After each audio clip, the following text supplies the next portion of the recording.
कभी कभी समंदर ऐसी चीजें छिपा लेता है जिन्हें दुनिया भूल जाना ही बेहतर समझती है। लेकिन जब 40 साल बाद एक लापता घोस्ट शिप फिर से दिखाई देता है तो उसके साथ लौटता है एक दिल दहला देने वाला हॉरर नाइटमेयर। आज की कहानी आपको एक ऐसे रहस्यमय जहाज पर ले जाने वाली है जहां कदम रखना आसान है लेकिन वापस लौटना लगभग नामुमकिन। तो नमस्कार दोस्तों, आप देख रहे हैं मूवी पाथ और मैं हूं आपके साथ रानिल सिंह। तो बिना समय गवाए शुरू करते हैं।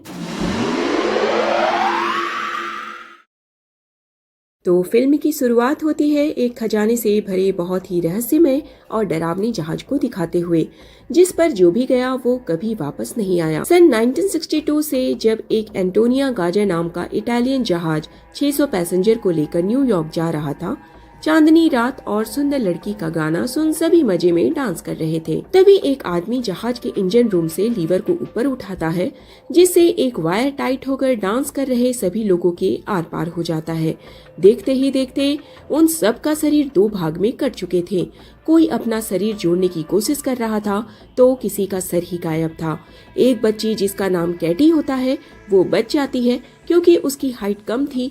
ये सारी घटना देखने के बाद वो जोर से चिल्लाती है। इसके बाद क्या हुआ किसी को कुछ पता नहीं चला और इस घटना के 40 साल बाद एक खोजकर्ताओं की टीम समंदर से एक पुराने जहाज को खोज करके लाते हैं। तभी अचानक वो पुरानी शिप डूबने लगी। कैप्टन मर्फी कारण जानने के लिए तुरंत एप्स को उस शिप पर भेजते हैं, क्योंकि अगर सही टाइम पर टो किए हुए वायर को उस टूटते हुए शिप से अलग नहीं किया गया तो उसके साथ साथ उसकी बोट भी डूब सकती थी। एप्स कैप्टन को बताती है कि जहाज में दरार पड़ चुकी है, अगले 4-5 मिनट में ये जहाज डूबने वाला है। कैप्टन आदेश देता है कि वो टो किए हुए वायर को खोलने वाले हैं, फौरन वहाँ से निकल जाओ। मंडर और डॉस भी उसे ऊपर आने के लिए बोल रहे थे, पर इस शिप को ढूंढने में उन्हें 3 महीने लगे थे। एप्स उसे ऐसे ही जाने नहीं देने वाली थी, इसलिए मंडर और डॉस को भी नीचे कूदना पड़ा। शिप को डूबने से पहले ही वेल्डिंग करके बचा लिया गया, जिसको बेचकर जितने पैसे मिले कैप्टन मर्फी अपने सभी क्रू मेंबर में बराबर बांट दिए। यहीं पर जैक फेरामिन नाम का एक आदमी उनके ऊपर बहुत देर से नजर रखे हुए था। सही मौका देख कैप्टन से मिलकर एक जहाज के बारे में बताता है जिस पर खजाना छिपा हुआ है। ये वही शिप की बात कर रहा था जिस पर 40 साल पहले किसी अनजान शख्स ने सबको मार दिया था। कैप्टन मर्फी ने भी उस गायब हुए एंटोनिया गाजा नाम के शिप की कहानी सुनी थी।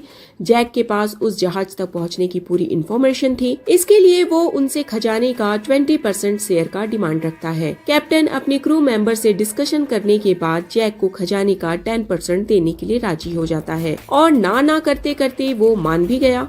जिसके बाद ये लोग अपनी टग बोट आर्किटेक्ट वायर को लेकर उस एंटोनिया गेजा नाम की इटालियन शिप को ढूंढने निकल गए। लगभग 14 से 15 डेज समंदर में सफर करने के बाद एक शाम सैंटोस को रडार पर एक अजीब सी चीज दिखी।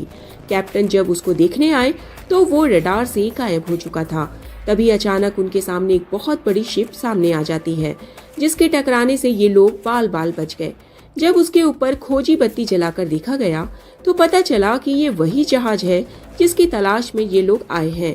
सबके चेहरों पर खुशी की लहर थी, क्योंकि ये सिर्फ इंटरनेशनल समंदर के उस एरिया में मिला जहां पर किसी भी कंट्री का कोई दायरा नहीं है। ग्रेडियर और जैक को टग बोट पर छोड़ कैप्टन बाकी क्रू मेंबर को लेकर एंटोनिया गाजा पर खजाना ढूंढने पहुंच गए। 40 साल से समुंदर की मार झेल रही ये शिप अब खंडहर बन चुकी थी। एक जगह तो मंडर मरते मरते बचा। जब सभी मिलकर उसे ऊपर खींच रहे थे तभी एप्स को अचानक वो एक लड़की दिखती है जो 40 साल पहले इसी जहाज पर मार काट में बच गई थी और पलक झपकते ही उसी वक्त गायब भी हो जाती है। एप्स अंदर ही अंदर डरी हुई थी, पर ये बात वो किसी को नहीं बता सकती थी। खजाने की जानकारी हासिल करने के लिए कैप्टन को लॉग बुक का मिलना बहुत जरूरी था, क्योंकि इस जहाज को खजाने के साथ यहाँ पर क्या हुआ कप्तान ने लॉग बुक में जरूर लिखा होगा। लॉग बुक ढूंढने के लिए ये लोग कम्युनिकेशन रूम पहुँचते हैं, जहाँ पर उनको एक डिजिटल घड़ी मिली। मगर 40 साल पहले ऐसी घड़ी हुआ नहीं करते थे। ये लोग अंदाजा लगा लेते हैं कि जरूर उनसे पहले यहाँ कोई और भी आ चुका है। आज के लिए इतना काम करने के बाद ये लोग वापस अपने जहाज पर लौट आए। कॉफी पीते पीते कैप्टन डिसाइड करते हैं कि अगले दिन जहाज को टो करके खींच लिया जाएगा। सुबह होते ही शिप की जांच करने के बाद पता चलता है कि शिप में अभी का किया हुआ छेद हुआ है, जिससे शिप धीरे धीरे डूब रही है। इस हालत में शिप को खींच कर लेकर जाना एक पंचर ट्रक को खींचने के बराबर था। मंडर इस ग्रुप का स्पॉट वेल्डर था वो बताता है कि सड़े हुए कंपार्टमेंट को वेल्डिंग करने और पंप द्वारा पानी बाहर निकालने में उन्हें 2 से 3 दिन लग सकते हैं। इसके अलावा उनके पास कोई दूसरा ऑप्शन भी नहीं था, इसीलिए सब अपना औजार लेकर जहाज पर पहुंच गए। मर्डर और डॉस को सड़ी हुए कंपार्टमेंट तक जाने के लिए रास्ता को क्लियर करने की ड्यूटी मिली, जबकि एप्स, मर्फी और ग्रियर कैप्टन की लॉग बुक और खजाना ढूंढने में लग गए। उधर टग बोट का इंजीनियर सैंटोस एंटोनिया से टक्कर में जो खराबी आई थी उसे ठीक करने में लग गए। इतने में मर्फी को कैप्टन का रूम मिल गया। मर्फी इशारा करता है कि यहाँ अंदर क्या क्या खजाना है, मुझे अकेले ही देखना है, इसलिए ग्रियर यहाँ से निकल गया। दूसरी ओर एप्स भटकते भटकते स्विमिंग पूल में पहुंच चुकी थी, जहाँ पर बहुत सारी गोलियों के बॉक्स पड़े थे। इसका मतलब यहाँ पर गोलियां भी चलाई गई थी।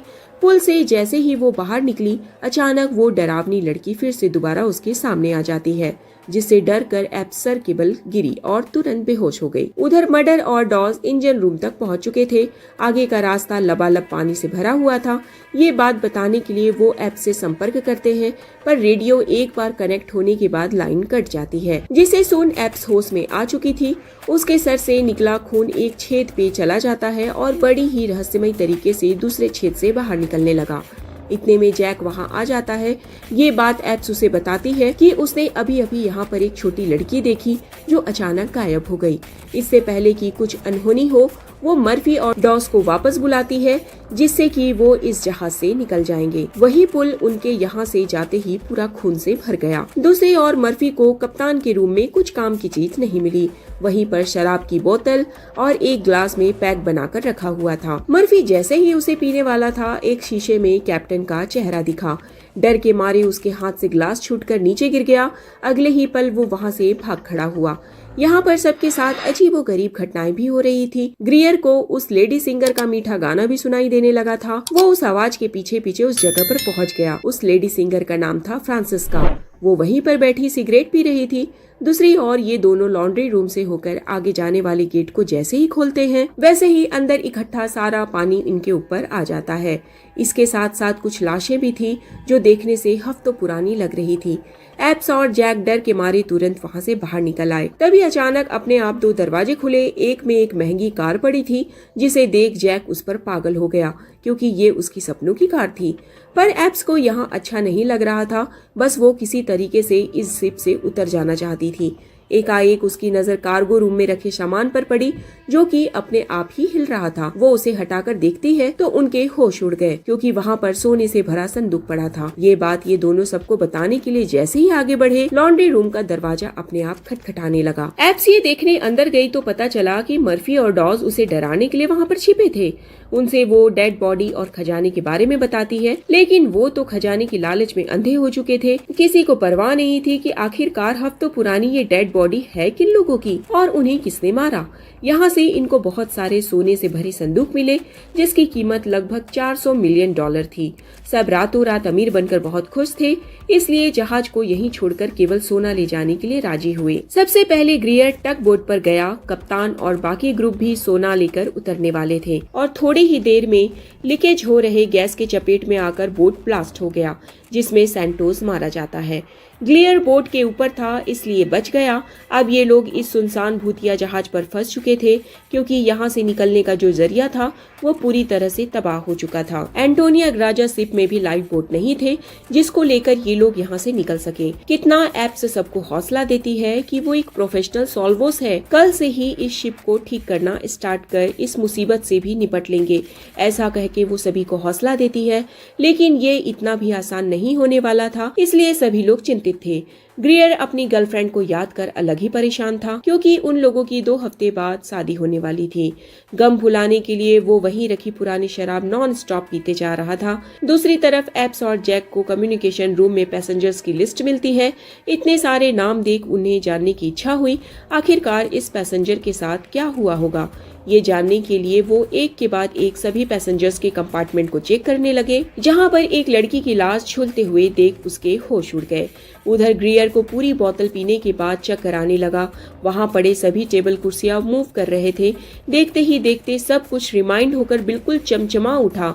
उसके सामने शिप के सभी लोग जिंदा खड़े थे और ग्रियर के लिए तालियां बजा रहे थे। ये देख उसकी आंखें फटी की फटी रह गई। उसे लग रहा था कि 40 साल पुराने शराब पीकर नशा चढ़ गया है। अगले ही पल लाल लिबास में वो लड़की उसके करीब आ जाती है। उसे देखकर वो इतना खुश हुआ कि जानना ही नहीं चाहता था कि वो आखिर सपना है या हकीकत। बस जैसा चल रहा है वैसा ही चलता रहे। उसके मन में तो बस यही ख्याल चल रहा था। उधर एप्स को एक लाश से एक लॉकेट मिलता है जिसके अंदर उस छोटी लड़की के पेरेंट्स की फोटो थी जो उसके पीछे ही खड़ी थी। उसे देख एप्स बहुत ही डर चुकी थी। उस लड़की का नाम था कैटी। कैटी कहती है कि वो लॉकेट बंद मत करना, बहुत सालों बाद मैं अपने मॉम डैड को देख रही हूँ। एप्स को अभी भी यकीन नहीं हो रहा होता कि एक मरी हुई लड़की उससे बात कैसे कर रही है, और जैसे ही लॉकेट उसके हथेली के आर पार हुआ उसे पूरा यकीन हो गया कि ये वो सच में भूत है। अगले ही पल अजीब अजीब सी चीजें होने लगी और अचानक कैटी गायब हो गई। उधर फ्रांसिस्का ग्रियर को अपने वश में कर चुकी थी। वो पागलों की तरह उसके पीछे पीछे घूम रहा था। अगले ही पल वो उसको कस के पकड़ने के चक्कर में ऊंचाई से नीचे गिरकर मारा गया। दूसरी ओर मर्फी कैप्टन के रूप में सो रहा था। तभी टेबल पर रखी बोतल अपने आप सरकने लगी। उसकी आंख खुली तो देखता है कि एंटोनिया गाजा शिप के कैप्टन उसके सामने ही बैठे हैं। मरे हुए आदमी को देख मर्फी की कुछ देर के लिए सांस अटक गई। यहाँ से वो भागने की फिराक में था, पर कैप्टन उसे शराब पिलाकर कहते हैं कि तुम नहीं जानना चाहते कि सैंटोस की मौत कैसे हुई। अगले ही पल वो कुछ फोटोग्राफ्स दिखाते हैं। मर्फी उन फोटोग्राफ्स को देख दंग रह गया, क्योंकि ये 40 साल पुरानी जैक की फोटो थी और आज भी उसकी उम्र में कोई बदलाव नहीं हुआ। वो फोटोज में बिल्कुल वैसा ही दिख रहा था। मर्फी समझ चुका था कि जैक इंसान नहीं बल्कि भूत है। उसी ने खजाने की लालच दिखाकर उन लोगों को यहाँ फंसाया है। वो भागकर औरों को बताने के लिए जाता है, लेकिन उससे पहले ही सैंटोस उसे घेर लेता है, क्योंकि अब वो आदमी नहीं कुछ और ही है। वो किसी तरह जान बचाकर वहाँ से भागता है। तभी एप्स वहाँ पर आ गई, जिसकी शक्ल सैंटोस जैसी दिख रही थी। इसलिए मर्फी ने उसको सैंटोस समझा और उस पर हमला कर उसे मारना चाहा, और जैक एन वक्त पर आकर उसे बचा लेता है। उसके मार से मर्फी बेहोश हो चुका था। होश में आने के बाद वो किसी और पर हमला ना कर दे, इसलिए उसे एक टैंक में बंद कर दिया गया। जिसके बाद ये लोग अपने प्लान के मुताबिक जहाज को ठीक करने में जुट गए। जल्द ही शिप में दरार को वेल्डिंग कर पानी निकालने वाला पंप चालू कर दिया गया। स्टीयरिंग व्हील भी काम करने लगा। इनका प्लान क्लियर था, लहरों के सहारे शिप को टापू के पास ले जाना और टापू पर उतरकर मदद आने का इंतजार करना। काफी टाइम से ग्रियर नजर नहीं आ रहा था, इसलिए एप्स उसको ढूंढने निकल गई। कैटी एक बार फिर उसके सामने थी। उसी की वजह से ही पता चला कि ग्रियर अब नहीं रहा, वो गिरकर मारा गया है। वो उसके खौफनाक मौत से काफी आहत हुई। तभी कैटी उसके कंधे पर हाथ रख 40 साल पहले हुए उस रात की घटना का मंजर दिखाती है, और यहाँ एप्स ये देखती है कि वहाँ डांस कर रहे लोगों के मरते ही शिप पर हताहत का माहौल बन गया था। जो मेस के क्रू मेंबर थे वो सबको बेरहमी से मार रहे थे। एक एक करके सबको मशीन गन से भून दिया गया। उनके कहर से केटी भी नहीं बच पाई थी। जो लोग बचे हुए थे वो जहरीला खाना खाकर मारे गए। इन सब के पीछे भी फ्रांसिस्का, जिसने सोना लूटने के लिए पूरा षड्यंत्र रचा और शिप के सभी लोगों को मरवा दिया। अब सोना इनके कब्जे में था। जहाज का फर्स्ट ऑफिसर भी फ्रांसिस्का से मिला हुआ था। फ्रांसिस्का के एक इशारे पर उसने मैस के सभी क्रू मेंबर पर गोलियां की बौछार कर दी। उसको लगा कि सारा सोना और लड़की उसकी ही हुई है, लेकिन अगले ही पल फ्रांसिस्का ने उसे भी मार दिया। यहीं पर एंट्री होती है इस षड्यंत्र के मास्टरमाइंड जैक की, जिसने फ्रांसिस्का को कुछ सोने की लालच दिखाकर यहाँ लेकर आया था। तभी वो एक हुक को इशारा करता है, जिससे उस सिंगर की भी मौत हो जाती है। और अब यहाँ पर वो बच्ची उस आदमी का चेहरा दिखाती है, जिसे देखकर मॉरिन पूरी तरह से घबरा जाती है, क्योंकि ये आदमी और कोई नहीं बल्कि जैक है। वही आदमी जो इस सबको यहाँ पर सोना ढूंढने के लिए लाया है। अब समझ आ जाता है कि उसका साथी मर्फी पूरी तरह से बेगुनाह है। वो उसे बचाने के लिए एक्वेरियम की तरफ भागती है, लेकिन अब उसकी मृत्यु हो चुकी है। कैप्टन की आत्मा ने जो उसे फोटो दी थी उसके हाथ में होती है, जो पानी में उसे देख लेती है, और ये फोटो और किसी की नहीं बल्कि जैक की है। जैक कोई इंसान नहीं है, बल्कि वो एक एविल स्पिरिट है जो किसी के लिए आत्मा को इकट्ठा करता है। हो सकता है कि वो शैतान के लिए काम करता हो, और यहाँ पर वो इन सबको मारकर उनकी आत्माओं को भी जमा करना चाहता है। मॉरिन अपने साथी से कहती है कि तुम्हें जैक पर नजर रखनी होगी। मैं अपने दूसरे साथी को ढूंढने के लिए जा रही हूँ, जो पानी के अंदर है। मॉरिन जब उस जगह जाती है तो उसे समझ में आ जाता है कि उसकी भी मृत्यु हो चुकी है, जिसे जैक ने मार दिया है। वहीं जैक उस जगह आ जाता है जहाँ पर मॉरिन अपने साथी को कहा था कि वो जैक पर नजर रखे। जैक और उसके बीच में आर्गुमेंट्स हो जाते हैं, इसलिए मॉरिन का साथी जैक को गोली मार देता है।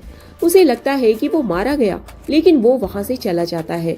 वहीं मॉरिन इस शिप को पूरी तरह से ब्लास्ट करना चाहती है, इसलिए हर जगह बम फिट कर देती है। और तभी उसके पास उसका वो साथी आ जाता है जिसने अभी अभी जैक को गोली मारा है। वो मॉरिन को कहता है कि हमें शिप को ब्लास्ट नहीं करना चाहिए, पर मॉरिन उसकी बात नहीं मानती। वो उससे कहती है कि मैं तो जहाज को ब्लास्ट करके ही रहूंगी, क्योंकि इस शिप में बहुत सारी आत्माएं कैद है, और अगर इसे ऐसे ही छोड़ दिया गया तो और भी आगे आत्माओं को उसी तरह कैद करके रखा जाएगा, और ये कैद करने का एक ही जरिया है, जो है गोल्ड।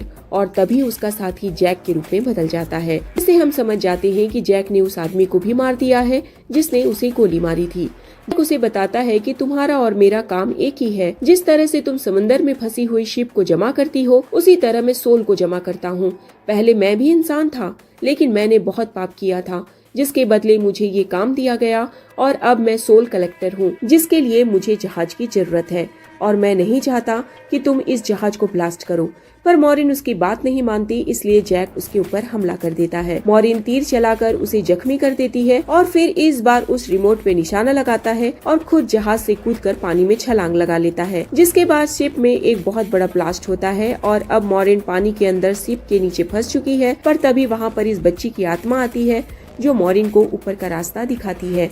अब बहुत संघर्ष करने के बाद मॉरिन ऊपर की ओर आ पाती है और देखती है कि शिप में जितनी भी आत्मा थी वो सब की सब आजाद हो चुकी है, और वो आत्मा की दुनिया में जा रही है। इन आत्माओं में कैटी की भी आत्मा है। दरअसल यहाँ पर जितनी भी आत्मा थी वो सभी जैक की गुलाम थी, क्योंकि मरने के बाद उसने हर किसी के हाथ में एक मोहर लगा दी थी। सिर्फ कैटी की सोल उसे गुलाम नहीं बन पाई, क्योंकि कैटी की सोल पवित्र थी, इसलिए बार बार मॉरिन की मदद कर रही थी। और अब कैटी की सोल की वजह से मॉरिन ने सभी आत्माओं को आजाद कर दिया। मॉरिन एक बॉक्स के सहारे समंदर में तैर रही होती है, और तभी वो एक जहाज तक पहुंच जाती है। तो उसे जहाज के लोग उसे रेस्क्यू कर लेते हैं। जब उसे बोट पर लाया जाता है तो वो अपने एम्बुलेंस से देखती है कि जैक अभी भी जिंदा है, और शिप का जितना भी सोना था वो उस सोने को एक दूसरे शिप में ट्रांसफर कर रहा है, ताकि उस सोने की लालच में और भी लोगों को मार सके, उसकी आत्माओं को कैद कर सके, जो कि उसका काम है। और ये पूरा मंजर देखकर मॉरिन चिल्लाने लगती है, और इसी के साथ ये मूवी यहीं पर खत्म हो जाती है।